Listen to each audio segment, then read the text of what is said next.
Pile on a Midwest College Football Podcast, joined as always by Clinton Boring. My name is Ryan Setkoviak. I promise the yawn was not a protest statement or anything like that. I'm just tired, Clinton. How are you tonight? It could be a protest statement or not, because I am also tired, but I'm also yawning to protest because this, as exciting as people want to say the games were, it was not the best football played that we could have watched. We did finally have two away teams win a college football playoff game in the opening set. I know this is only our second year with the 12, but overall, I'm good. Good Saturday. We went and checked out some over at Alum Creek Park. We drove through the Christmas light setup that they had, so that was kind of like a highlight of our day. Ryan, outside of tired, how was your day? The most exciting thing that happened to me was I fell down the stairs like 10 minutes ago. That's about it. He still made it, folks. He Still put made it it. together. We're Put playing the through the team on his pain. back. He looks like what was that guy off Madden? Oh, Put the Greg team on his Jennings. back. Greg Jennings. That's Ryan. You guys could have seen the pre-team or pre-show camera. He was just hobbling over to the stand. They have the quesarito back at Taco Bell now, and I got Taco Bell for dinner tonight. And these motherfuckers clearly have never made a quesarito in their life because it was just a burrito. I was very I read disappointed. I read something about some a fan favorite was back at Taco Bell. Dude, I couldn't tell you last time I had Taco Bell. My asshole probably could, but I couldn't tell you the last time I had Taco Bell.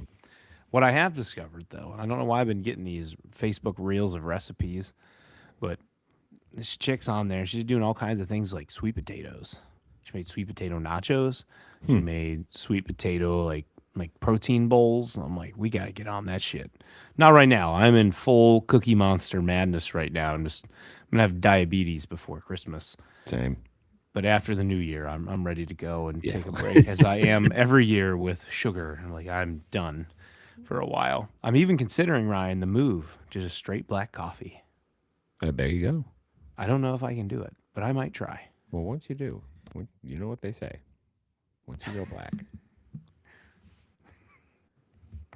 Do you? I thought you. Do you always drink black coffee? You used to Oh, drink yeah. that Irish thingy majig that had a Oh, Starbucks. yeah. What The was that Irish called? cream cold brew. I'll still get Yeah. one every now and then, but if I'm just making it at home, straight black. All right. All right. I might try it. I might try it. You got to get So, good coffee, though. yes, we have. I have some solid K cups at work, but I'm also considering the switch from maybe cold brew only once or twice a week to just spare my gut of destroying every bathroom in sight after I have it. Jesus Christ. Well, speaking of destroying bathrooms, Oregon is destroying James Took Madison. him to the woodshed. I guess we can start with this one since it was the only Big Ten game of the weekend. But Clinton, this was a mix of compelling and or uncompelling and bad football today. This isn't good for the sport. It's No. not. Well, we already know this is not happening again next year. Well, I We're mean, not getting two G5s in. this is at a point though. I mean, I don't know. I guess you can sit there and say it's good for whatever the 5 seed gets a glorified first round bye, but like if it's not competitive, what's the point? Yeah. And you might as well just have them not play anybody. JMU just got the ball, and now they just gave it back to Oregon after the block punt TD. It is, it's just not a matchup, and I'm sure Oregon. I don't have the game currently up while we're doing this, but I would assume they're going to be pulling starters here soon. Dante Moore has only been the only one to throw a pass, so he is not out yet at this point. But I just, I don't know what's left in the tank for Oregon in this one. I think you need to be smart, as you and I talked about in the Pick'em show. You're probably going to lay the wood on JMU. Maybe JMU can somehow get this thing to a cover on the pregame show. I don't think we're getting there at this point, but get your players out late third or early fourth, and just don't get any more injuries. You got Gary Bryant Jr. and Dakorien Moore back in this game. You also had Evan Stewart in pads. He did not play. From my knowledge, he was rolled out at the beginning of the game, but you have all three back, which is extremely important for any type of run you would like to make in this playoff. And honestly, Ryan, it doesn't even look like, I don't have snap count, but Dakorien Moore, 1 reception, 5 yards. They didn't even have to do anything with him. Gary Bryant Jr. doesn't even have a stat line. Didn't really matter when Malik Benson currently sits with only 3 receptions for 107 yards, but 35.7 average and 2 TDs. I tweeted this out. It's a Dante Moore show of just trying to further emphasize himself as the number 1 pick in the draft. This game was pretty much, there was a little intrigue in the first quarter. Kirk was texting both of us, and the trick play pass down the field for JMU, that was great.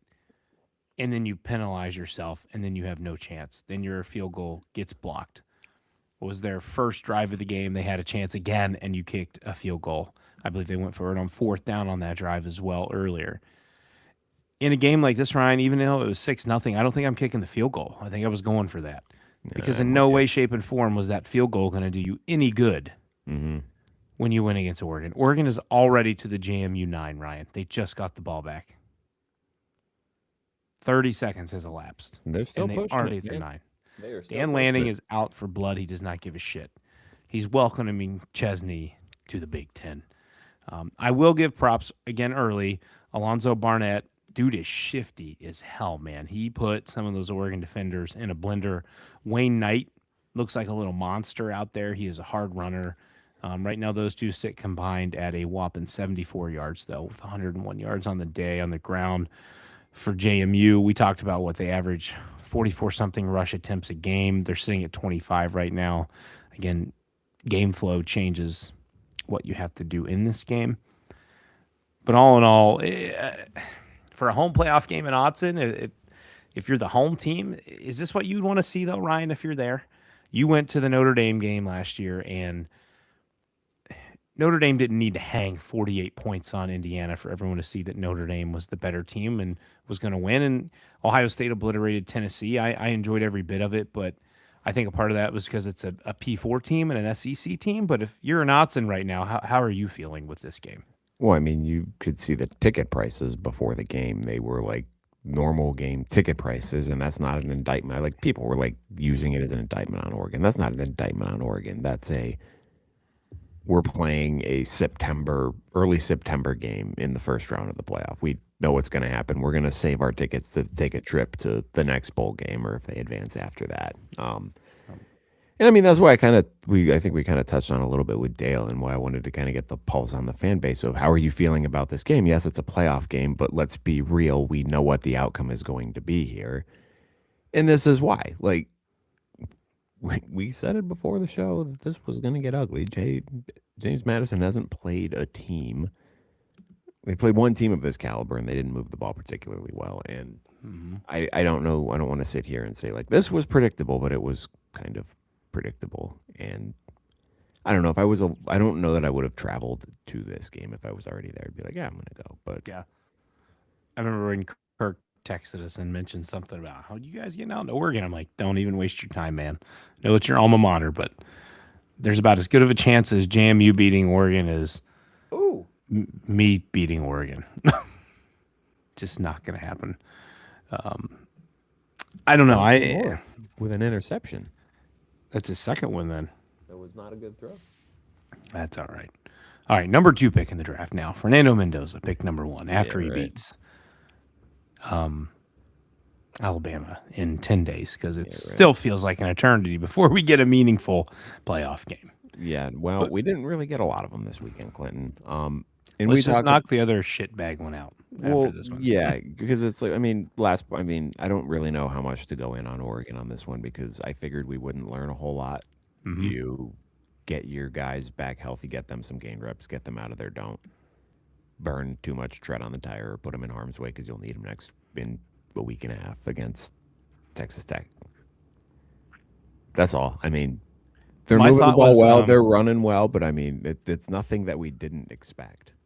When it was 6-3, and I was just like, man, what would happen if Oregon somehow did lose this game? Were we just going to say, did Oregon just have too much time off the bye week again, that they would have been their excuse for losing this game? And then they went right down the field and scored, and it didn't matter. But that thought crossed my mind for about 2 seconds, and it didn't matter after that. Just about as well, you know what? Tulane and Ole Miss wasn't god-awful. It was certainly better than this game. It was horrible in the second half. Well, But right. There was Ole Miss went down the field their first two drives and mhm. looked like they were going to run away with it. And then Tulane buckled down and they played well the rest of the first half. And then I don't know what adjustments Ole Miss made at halftime, but they worked perfectly because from that point forward, it looked like the first two Ole Miss drives of the game. Yep. One thing in this game to note, the total yardage we talked about in the first matchup was hugely lopsided, 500 and change to 200 and change. It was much better today. Both teams finished in 400. Tulane 421 total yards, Ole Miss 497. Both teams threw for 300, over 300 yards. Again, Retzlaff, when game script or game flow decides what you have to do, they had to pass a ton. But neither team was particularly good on third down, Tulane being 5 of 13 and Ole Miss being 3 of 10. That is not something that will beat the Georgia Bulldogs in 10 days, Ryan. They have to be better there. I know you lose your coach, you get your DC promoted to head coach. So that's a lot to face there. There's rumors running around that Trinidad Chambliss and Lacey are both flirting with LSU, especially if Trinidad can get another year of eligibility. So that's a distraction. And then you're playing a team who I know they are technically our G5 bid, that a team that no one's respecting or expecting to give you a game, and a team that you already killed. Absolutely killed them the first time. I damn near called this one, right? I said 41-13. It was 41-10. Almost hit this one on the head. You know, Tulane had a 3-minute time of possession advantage. 3.4 and 4.4 yards per carry. Again, that's something that looking ahead, Ole Miss is going to have to be better than that against Georgia. I don't think Georgia is going to probably just roll Ole Miss, but they're going to need to show up well to compete with Georgia. Then I just think back, though, Kirby last year off the extra bye and drew Notre Dame, and Georgia looked like shit and lost. So your thoughts a little more on this game. Chambliss got hurt at one point, came back fine. Quan Lacey also got hurt. He finished 15 carries, 87 yards, 1 touchdown. He was fine. It doesn't seem like, hopefully, it's anything lingering into next week. At least Pete Golding can be a head coach. Mm-hmm. Like there was no crazy catastrophes, and I mean, I wouldn't say the game was in doubt, but there was game pressure at least in the first half, and they didn't do anything dumb, which is good. They made good adjustments at halftime, and I think that was like if you're an Ole Miss fan, that's the one thing that you wanted to see, right? You didn't want to see any like notable gaffes with clock management or timeout usage. So that way you're sitting there and saying, well, this is something that could bite us in the ass when we're playing a team who can punch back. So that is good.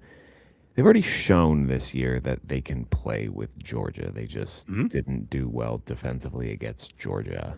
And now That was between the hedges, right? They were at Georgia for that game and damn near stole it from them. well, I don't say they would almost stole it from them. They pissed that game away is what they did. Yeah, Georgia stole it from them. How about that? Yeah. Yes, it was at Georgia, 43-35. Chambliss was the higher passing and rusher in that game as well. Pretty crazy. But Clinton. it sets up we an interesting have a ball matchup. game. Is it 48-20 now? 48-20 now, yeah. Hey, man, give me a backdoor cover here. Get me in with the JMU cover. Then I will finish this weekend 4-0 with my picks if I can get that. I may be 3-1, Clinton, but I have won every bet that I have placed this weekend. There you go. You did. One note I did want to shout out, Austin Simmons obviously had to come in after Chambliss, what looked like was a prospective concussion. 4 for 5, man. He came in, he was dealing right away. And I had forgotten that Simmons, again, guys, we watch college football, but we spend a lot of our additional time covering the teams we cover. I forgot that Austin Simmons started this season, got an ankle injury, and then Chambliss took it and just ran with it from there. I think he had himself at one point in the Heisman conversation. We're about to get to another quarterback who had himself in the Heisman conversation by the name of one Marcel Reed, and showed why he didn't belong in there today. But to have that ability to know that you could throw Simmons out there, God forbid something happens to Chambliss in a game against Georgia, in a game that maybe you win and then you need to carry on without him, Simmons looked pretty good for the time that he was in. He did fumble it. He did. Turn the ball over. Not as much his fault. His running back didn't really help him out on blitz pickup, but Yeah, let's talk about. So those we're just going to want to get those out of the way. But the other two of the weekend, compelling, but good God, these teams are bad. Holy smokes! Let's start. Do you want to start Friday or do you want to go with the Let's one start this with morning? Friday, which feels like Alabama. eternity ago, but that was It literally just last literally night. feels like an eternity ago. Alabama 34, Oklahoma 20. Oklahoma opened up a 17 to nothing lead in the first two quarters of this game and then did everything they could from that point forward to give this game back. I wouldn't even say, Clinton, that Alabama fought their way back into this game. They were pretty much gift wrapped 10 points to get back into this game. They did have the good drive after going down 17 nothing, the good touchdown drive with the fourth down conversion. But then the ensuing Oklahoma drive, the punter just straight up dropped the ball when he was trying to kick it. And then by the time he picked it up and did kick it, it was blocked. Alabama did nothing on the ensuing drive, but was already in field goal range. So got the three there. And then John Mateer just did not read his coverage well Gave at it right all. to Xavier Brown, 50 Yep. yard TD return. Yep. So really, without doing much on offense at that point, when it was 17-7, Alabama has a tied game, and it was, I wouldn't say it was all Alabama from that point forward, but they definitely had the upper hand the remainder of the game. There was a little bit of back and forth, but their defense stifled Oklahoma well for the majority of the last three, 2.5 quarters.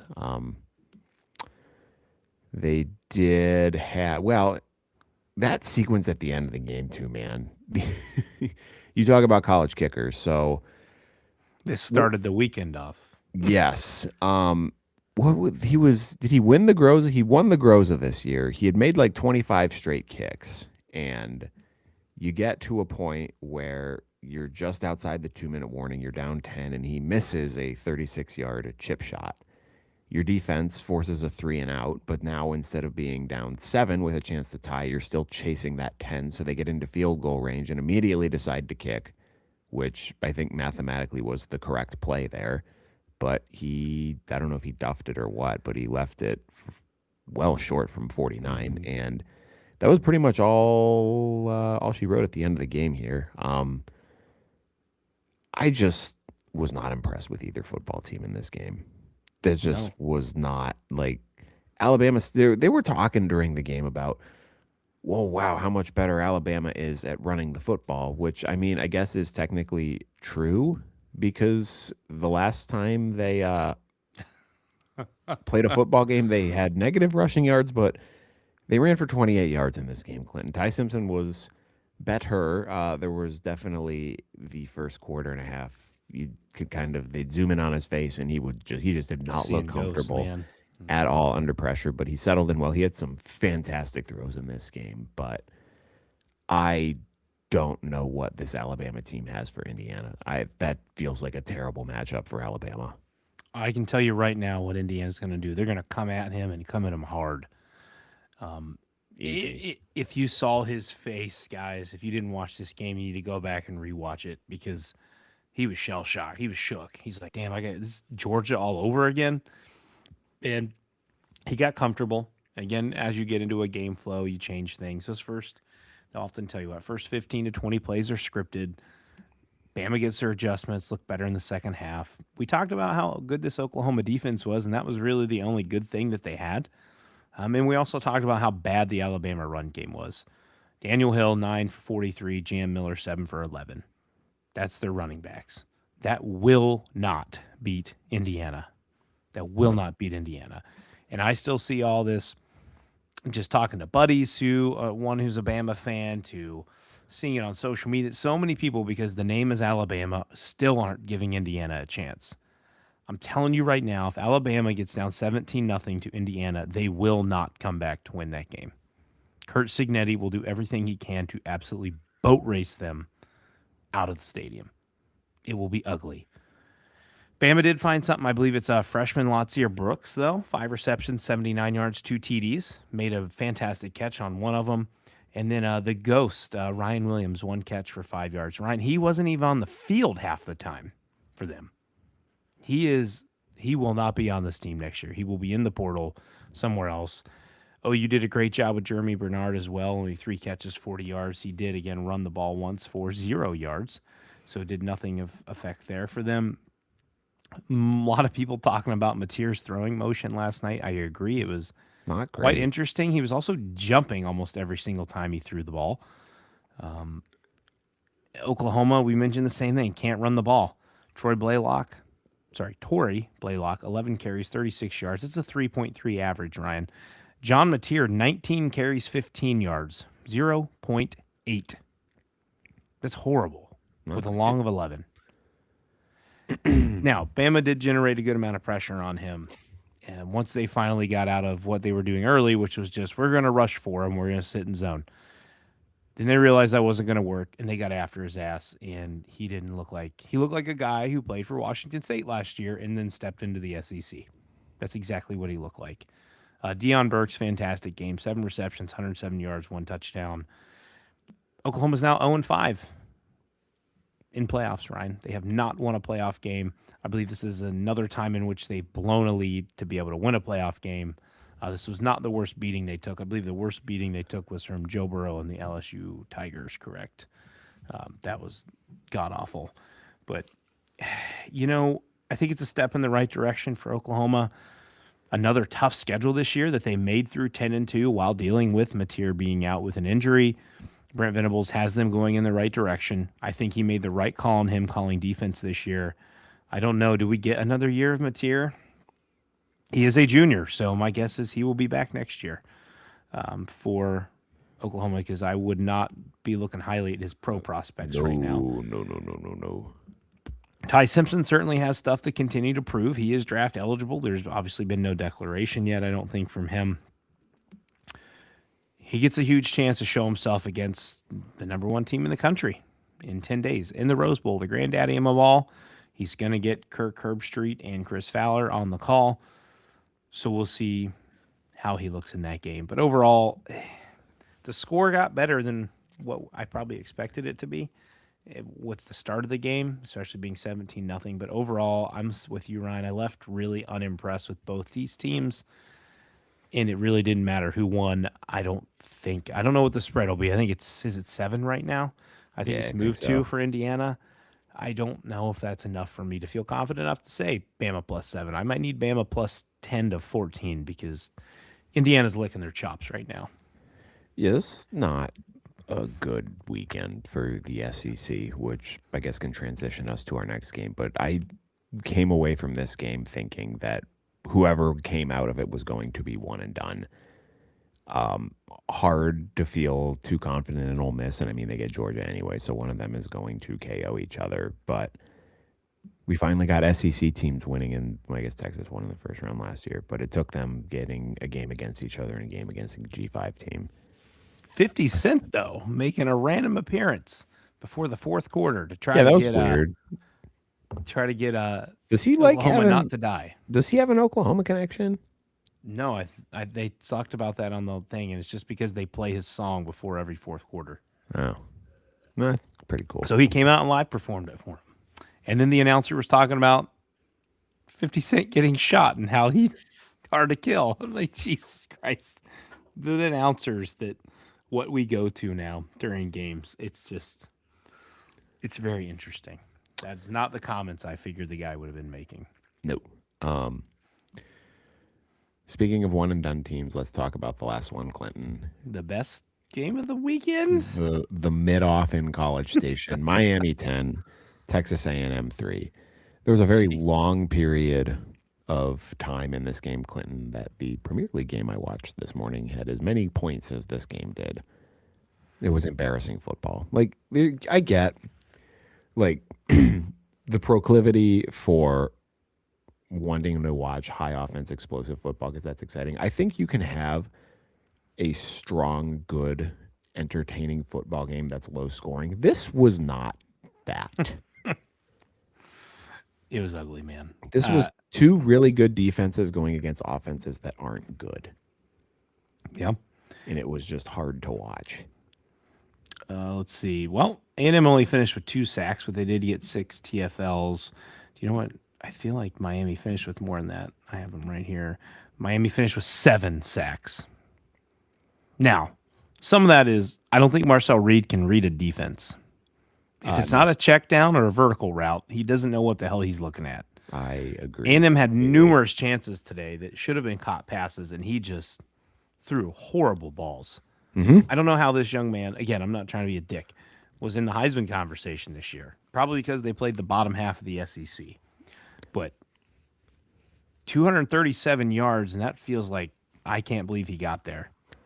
He had 2 interceptions on the game. I mean, their run game was garbage, too. Moss went out with injury again, though. Reuben Owens came back in, but Marcel Reed was 15 carries, 27 yards. Now, some of that's obviously affected by the amount of sacks he took.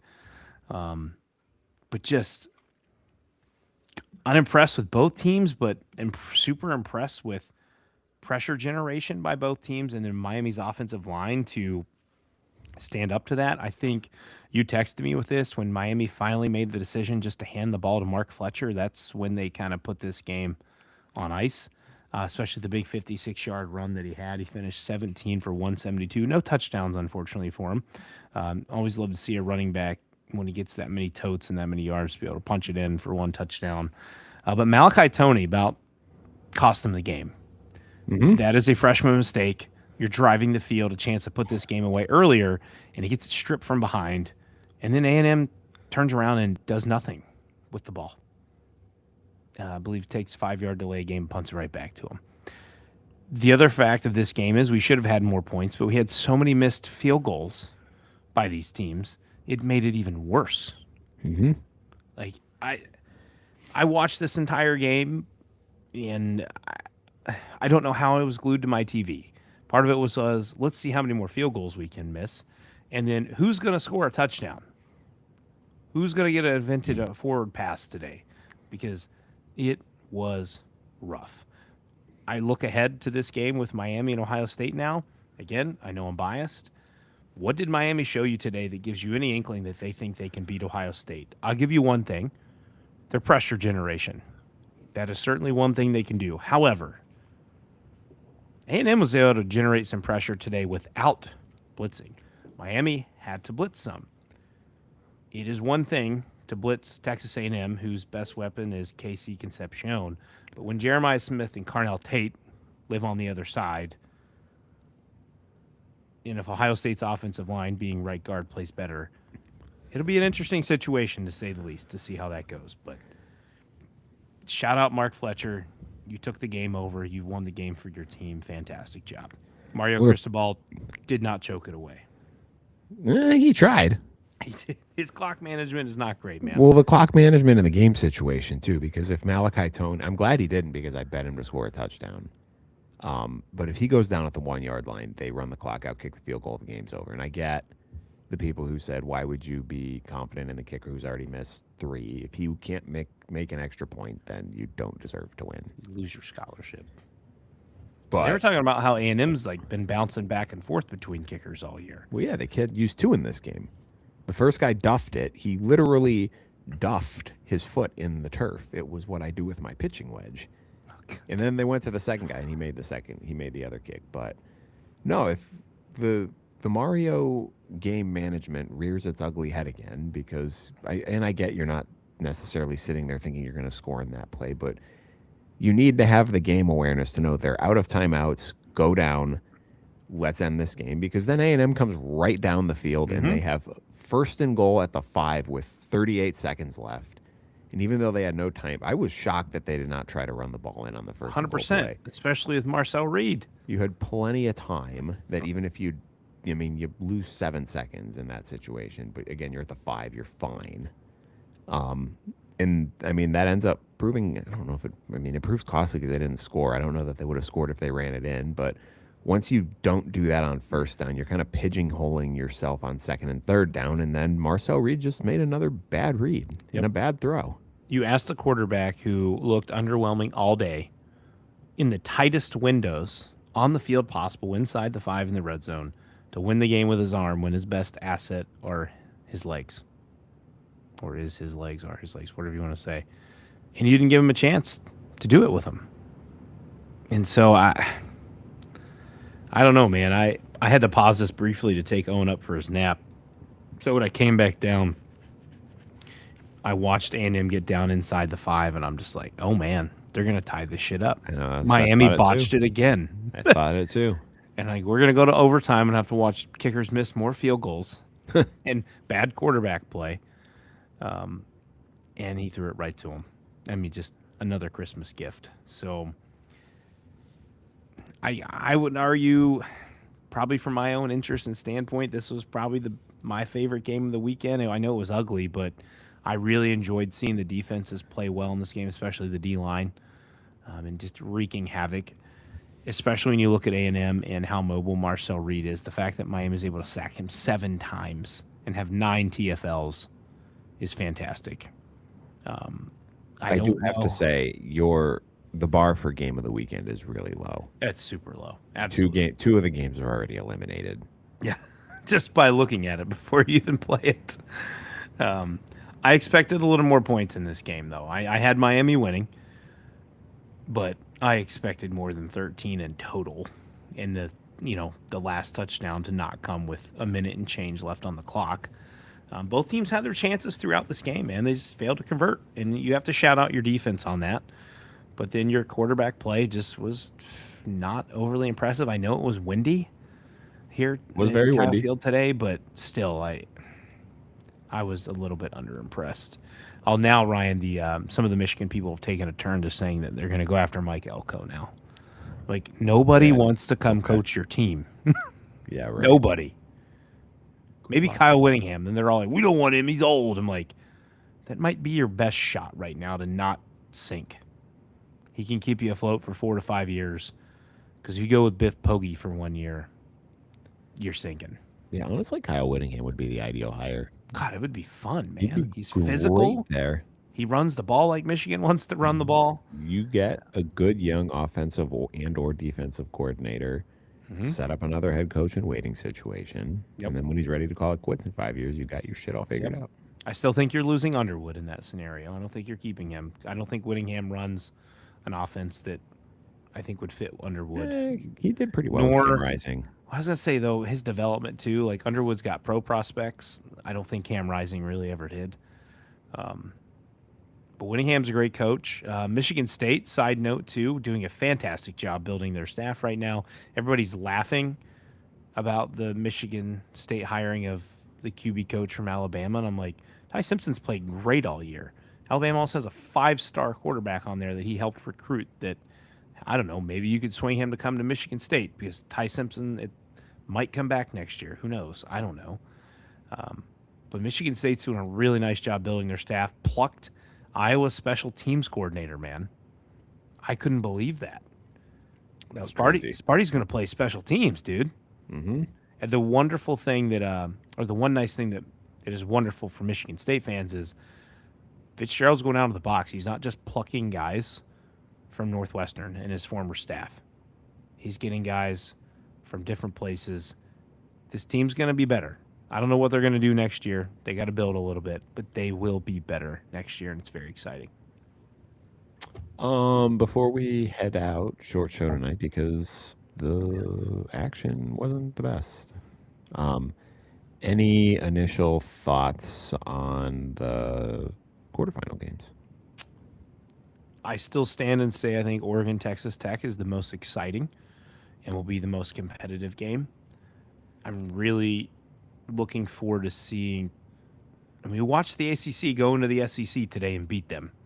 So I think everybody should be very well respectful of Texas Tech against Oregon. It is very well possible that Texas Tech wins that game. They play really good defense. We'll see what they can do on offense against Oregon's defense. Kind of already said it. Listen, Alabama absolutely could beat Indiana.